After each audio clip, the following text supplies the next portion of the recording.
오늘은 아시는 바와 같이 6.25 전쟁 73주년이 되는 날입니다. 전쟁이 일어나던 그날도 오늘처럼 주일이었다고 합니다. 주님의 날에 일어난 이 참담한 전쟁으로 인하여 우리 민족 분단에 상처가 생기고 70년이 훨씬 넘었어도 치유되지 않고 있습니다. 애초에 남북을 갈라놓은 38선은 우리 민족이 스스로 그은 것이 아닙니다. 외세에 의해서 강제로 나라가 갈렸는데 그 위에 이 불행한 전쟁이 일어나 같은 민족끼리 서로 원수가 되고 모든 관계가 끊어졌습니다. 3년간 이어진 이 전쟁을 겪는 동안 민간인 약 200만 명이 죽고 국군과 유엔군 또 인민군과 중국군 등 군인 약 100만 명이 전사해서 총 300만 명이 한반도에서 목숨을 잃은 참극이 발생했지요. 당시 남북한 인구가 3천만이었으므로 그 가운데 10분의 1의 생명이 사라져간 것입니다. 이 땅에 다시는 이런 일이 있어서는 안 되겠습니다. 우리는 지금 생명의 주인이신 하나님께 이 잔혹한 전쟁 역사를 회개하며 용서를 구하고 우리가 할 일은 온 세상의 평화를 위하여 그 어떤 나라보다도 우리 민족이 앞장서 노력해야 할 것입니다. 우리나라는 평화를 사랑하는 세계인들에게 빚을 졌습니다. 그래서 이제는 용서와 화해를 세상 모든 후손들에게 물려주어야 할 가장 큰 책임이 우리 민족에게 있는 것입니다. 특히 주님의 은총을 받아서 그리스도인이 된 우리는 교회의 사명인 화해와 평화를 직접 우리 몸소 실천하는 성도들이 되십시다. 성경 말씀은 모든 인류가 다 그리스도의 몸이며 지체의 각 부분이라고 말씀을 하십니다. 몸의 어느 한 부분에서 분쟁이 일어나면 모든 온몸이 다 고통을 받는다고 하셨습니다. 주님의 말씀이십니다. 이 말씀 우리 같이 봉독하겠습니다. 고린도전서 12장 25절부터 27절의 말씀입니다. 봉독하십시다. 몸 가운데서 분쟁이 없고 오직 여러 지체가 서로 같이 돌보게 하셨느니라. 만일 한 지체가 고통을 받으면 모든 지체가 함께 고통을 받고 한 지체가 영광을 얻으면 모든 지체가 함께 즐거워하느니라. 너희는 그리스도의 몸이요 지체의 각 부분이라. 아멘. 이렇습니다. 이에 따라 6.25나 6.25 직전 주일을 용서와 화해 기도 주일로 삼자는 움직임이 일고 있습니다. 저도 적극적으로 찬동합니다. 갈수록 사회적 갈등이 심해지는 지금 사회와 민족 차원의 용서운동이 필요합니다. 용서는 치유와 회복을 불러옵니다. 용서는 내가 남을 용서해 주는 것 같지만 먼저 나를 치유하고 그 다음으로 대인 관계를 회복시키며 나아가 바람직한 사회 공동체를 회복하게 하는 힘이 있습니다. 무엇보다도 우리 예수님께서 가르쳐 주신 주 기도문에서 용서를 말씀하셨습니다. 우리가 우리에게 잘못한 사람을 용서하여 준 것 같이 우리 죄를 용서하여 주시고 이렇게 기도하라 하셨습니다. 내가 남을 용서해 준 것 같이 주님께서 우리를 용서해 주실 것이다. 십자가에서 우리 예수님은 자신을 못 박아 죽이는 원수들을 용서하는 기도를 드리셨습니다. 내가 남을 용서해야 하나님께서 내게 용서를 베푸십니다. 그래야만 화해와 평화가 찾아오게 됩니다. 그래서 오늘은 용서와 화해 기도 주일입니다.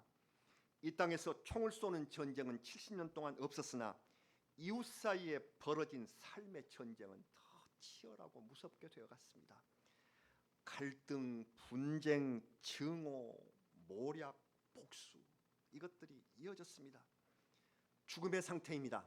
이 상태를 어서 벗어나 주님이 바라시는 평화, 화해, 용서, 사랑 그리고 치유의 길로 나가야 합니다.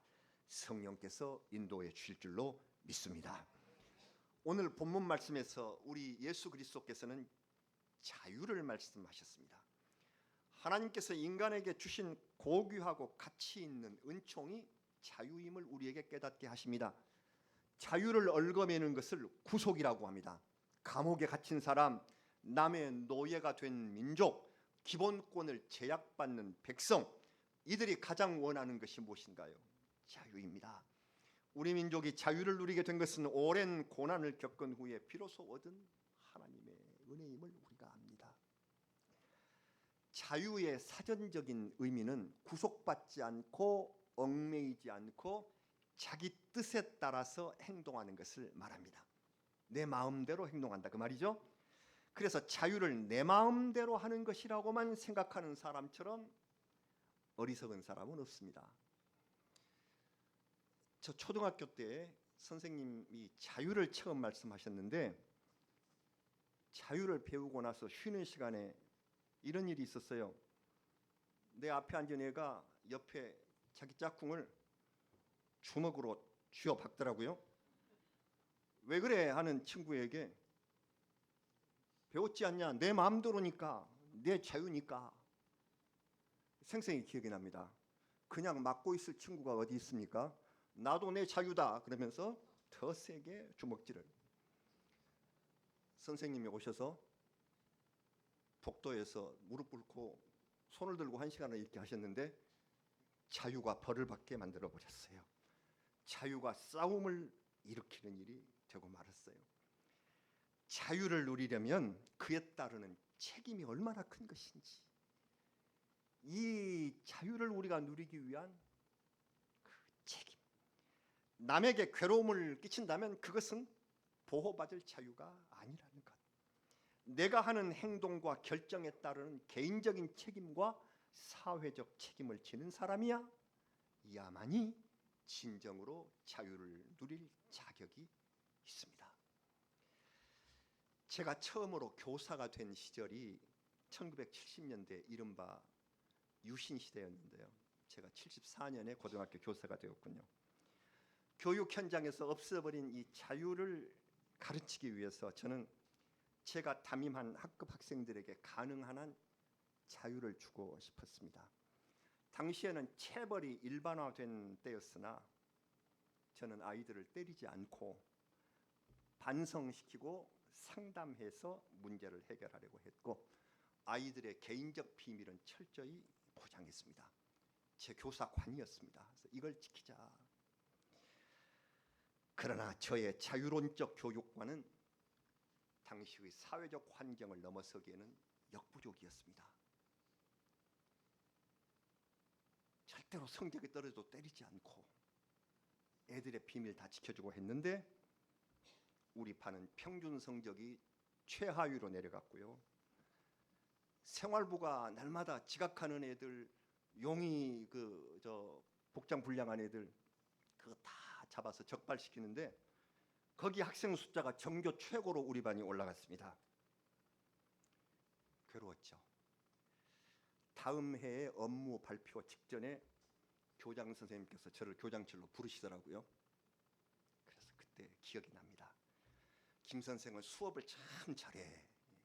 젊은 선생이 대단히 실력이 있어. 막 칭찬하시더라고요. 그런데 학생 지도가 이 시대와 안 맞아. 그래서 올해부터 담임은 하지 말고 3학년을 맡아서 진학 수업에 전념해 주세요. 그러셨어요. 역시 경영자는 확실하게 정확한 분석을 하고 있구나. 나는 생활지도로 이 시대에 맞지 않구나. 고3 수업을 하는 한편 그래서 그때 대학원에 입학할 계획을 세웠습니다. 교수가 돼서 대학은 자유로우니까 자유를 실현하고 싶은 꿈을 구체화시켰던 것입니다. 참으로 힘들어서 갔던 대학에서는 자유를 위하여 나 자신을 제물로 드려야 한다는 사실을 알았습니다. 더 어려운 일이 기다리고 있었습니다. 자유의 전당이어야 할 대학의 진정한 자유는 없었습니다. 나는 진리와 자유를 찾아 헤매는 하나의 가여운 존재임을 알았습니다. 나 한 사람뿐 아니라 얼마나 많은 이 시대의 인생들이 자유를 찾아서 방황하며 사는가, 이것을 알았습니다. 진정 자유롭기 원하는 우리를 향해 주시는 주님의 말씀, 오늘 우리 같이 봉독하신 말씀 가운데 요한복음 8장 32절, 짧습니다. 누구나 잘 외우고 계시는 이 말씀, 다시 한번 말씀을 봉독해 봅니다. 진리를 알지니 진리가 너희를 자유롭게 하리라. 아멘. 진리는 하나님의 말씀입니다. 이 세상에 정치적으로 나오지 아니한 진리의 말씀. 세상이 말하는 자유는 진정한 것이 아니다. 자유는 믿음에서 얻게 되는 것이다. 이것을 우리에게 가르쳐 주셨습니다. 저도 이것을 깨닫기까지 참 오랜 시간이 걸렸습니다. 사랑하는 여러분, 우리는 대한민국 국민입니다. 대한민국의 헌법에 국민의 자유를 보장하는 기본권이 명시되어 있습니다. 다 배우신 거, 학교에서 다 배우신 기본권, 특히 자유를 보장하는 이 기본권을 자유권적 기본권이라고 합니다. 이 자유의 기본권을 우리 잠시 점검해 보기로 합니다. 헌법으로 보장이 되어 있어요. 다시 한번 제가 하나씩 들춰볼게요. 첫 번째가 신체의 자유입니다. 내 몸이 함부로 체포, 구금되거나 고문이나 압수수색을 당하지 않을 자유입니다. 그런데 요사이 체포, 압색 참 많습니다. 단 조건이 있어서 법률에 의하지 않고서는 이런 것을 당하지 않는다. 법률이 우리 헌법적인 권리를 앞서고 있는 이러한 시대가 되었죠. 이 법률도 우리 신체의 자유를 제한해서는 안 되건만 어쩌다가 이런 기본권 제한 보도가 매일 뉴스가 되는 세상이 되었을까? 신체의 자유 두 번째는 거주 이전의 자유입니다. 서울에 사셔도 되고 이렇게 즐겁게 용인에 사셔도 돼요. 서울에서 용인으로 이사 오셔도 되고 서울로 가셔도 되고 다른 어느 곳으로도 가서 사셔도 되는 자유가 보장되어 있습니다. 아름답고 생활환경 좋은 용인 특례시에 사는 자유를 마음껏 누리시는 성도 여러분, 이것이 기본권이다, 행복하다, 이렇게 되어 있어요. 셋째는 직업 선택의 자유입니다. 내 능력이나 조건에 따라서 어떤 직업이라도 선택할 수 있는 자유가 있습니다. 전문직의 벽이 높다는 문제가 있으나 오르지 못할 나무는 없는 법. 그것을 오르면 그 직업도 선택할 수 있습니다.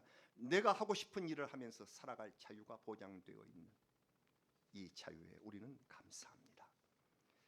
기본권 많은데 이게 다 설명하고 있어서는 안 되겠죠. 빠르게 나머지 자유권의 기본권을 언론으로 말씀을 드릴게요. 넷째, 주거의 자유가 있으세요. 내가 사는 공간이 보호를 받습니다. 남이 내가 사는 공간에 침입하지 못해요. 보호받아요. 다섯째는 사생활 비밀의 자유. 개인정보 보호가 되어 있습니다. 이 영역에 속합니다. 여섯째는 통신 비밀의 자유. 내가 사용하는 통신기기, 핸드폰 모두 다 보호 대상입니다. 아무나 이것을 보거나 수색할 수가 없어요. 일곱 번째는 양심의 자유입니다. 옳고 그름을 판단하는 도덕적인 자유, 마땅히 존중되어야 할 자유이죠.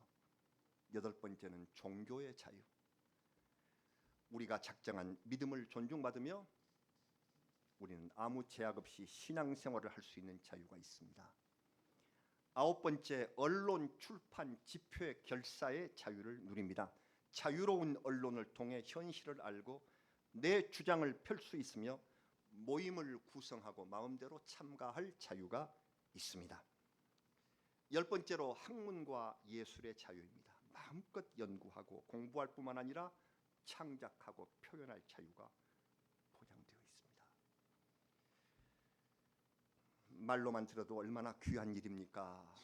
기본적인 자유가 약속되고 보장된 이 헌법의 정신을 잘 구현하면 그 나라가 주님의 은혜와 복을 받습니다.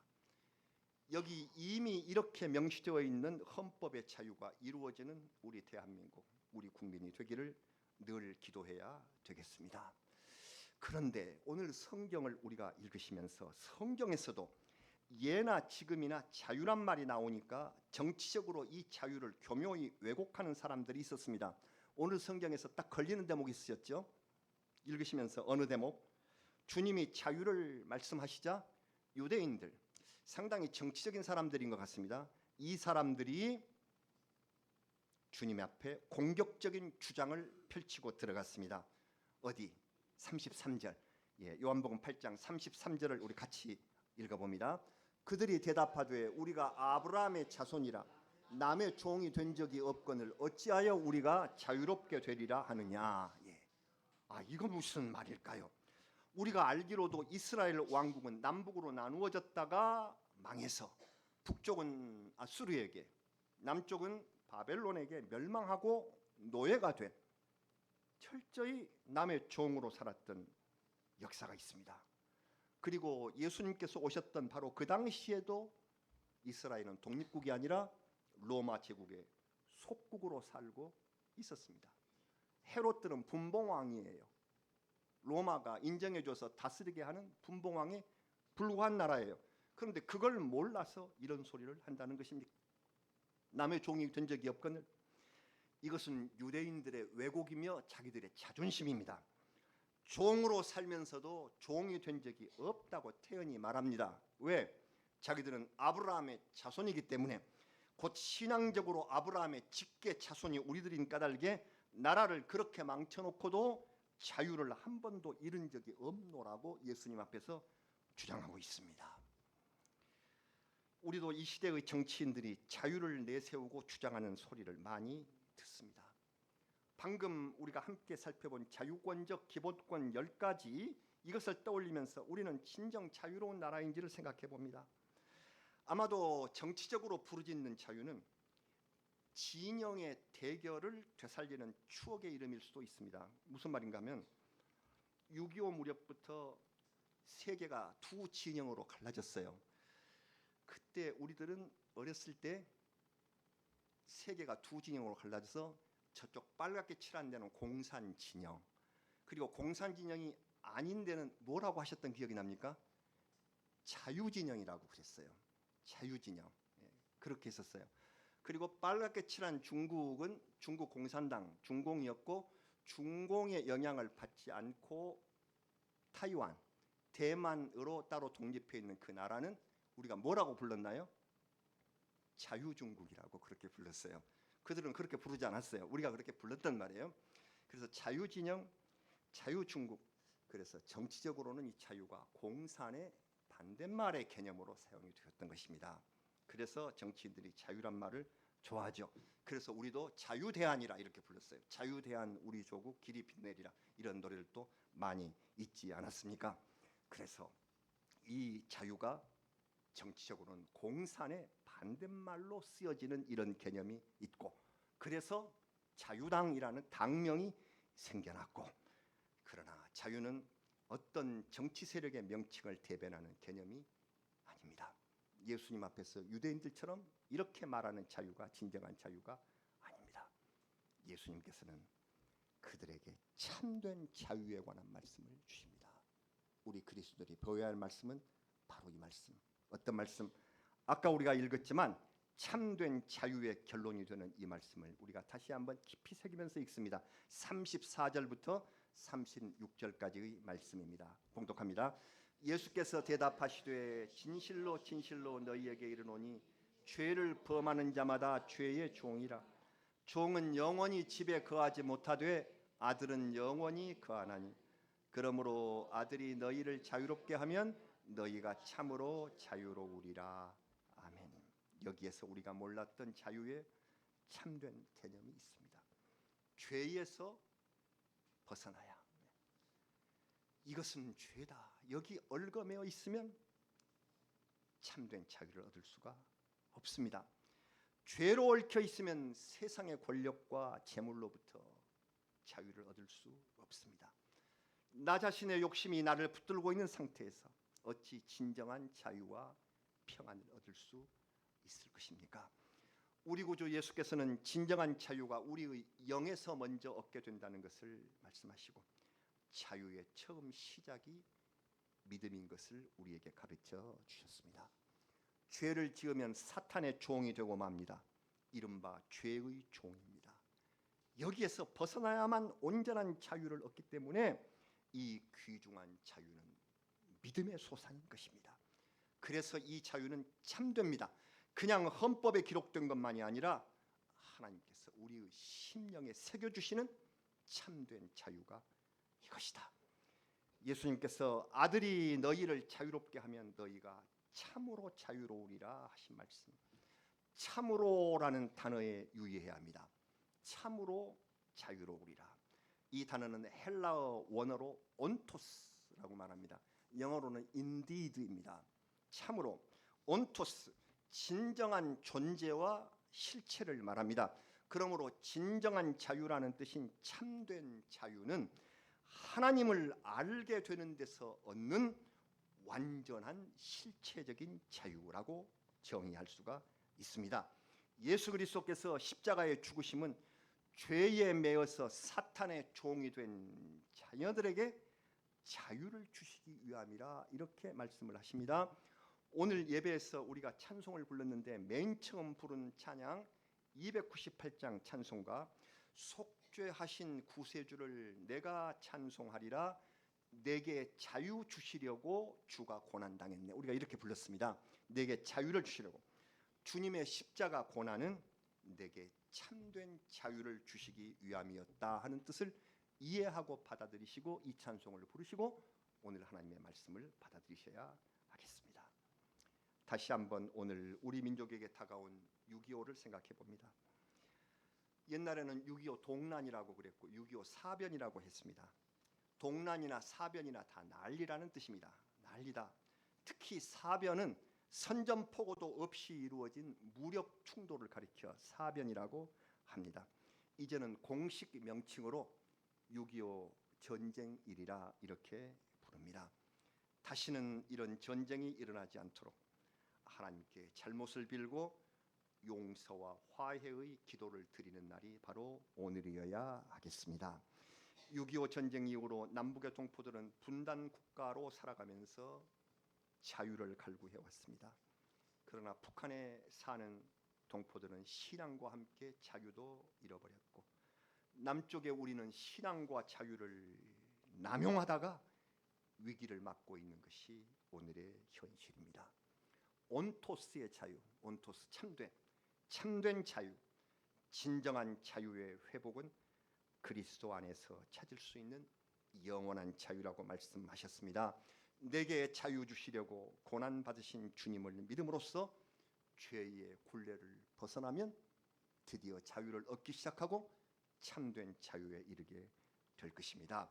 우리나라와 이 땅의 교회가 자유의 기본권을 누리는 데서 시작해서 이러한 신체의 자유로부터 학문과 예술의 자유까지를 우리가 포괄하고 그리고 모든 죄에서 회복되는 참된 자유를 얻게 되기를 오늘 이 역사적인 날을 맞아서 다시 한번 자유를 주신 우리 주님 앞에 간절히 기도합니다. 아멘. 우리 함께 기도드리겠습니다. 참된 자유를 주신 우리 아버지 하나님을 찬양합니다. 그저 이 세상에서 헌법으로 번들어하게 쓰여 있고 그리고 우리가 남에게 얽매여 있지 않는 이 상태를 자유라고 생각했었습니다만 이 자유는 먼저 우리의 심령 속에 죄를 벗어버린 사람들을 통하여 주시는 그러한 하나님의 영원한 자유이시며 참된 자유이심을 다시 한번 깨닫습니다. 주님, 이 나라 이 민족에게 자유를 허락하여 주심을 감사하며 여기에 우리에게 자유를 주시기 위하여 교회를 세우시고 믿음을 갖게 하여 주심을 감사합니다. 하나님을 찬양하며 영원한 자유, 참된 자유를 얻는 우리 성도들이 되게 하여 주시옵소서. 그리하여서 우리의 믿음으로 이 나라가 진정한 자유를 얻어서 통일이 되며 서로 사랑하며 용서와 화해를 이루는 아름다운 나라, 아름다운 민족 되게 하여 주시옵소서. 오늘의 예배를 받으시고 한국 교회가 드리는 모든 예배를 주님께서 들어주시며 우리에게 용서의 참다운 의미를 허락하여 주옵소서. 우리에게 자유를 허락하신 예수 그리스도의 이름으로 기도드리옵나이다. 아멘. 우리 찬송 부르겠습니다. 582장 이 나라를 생각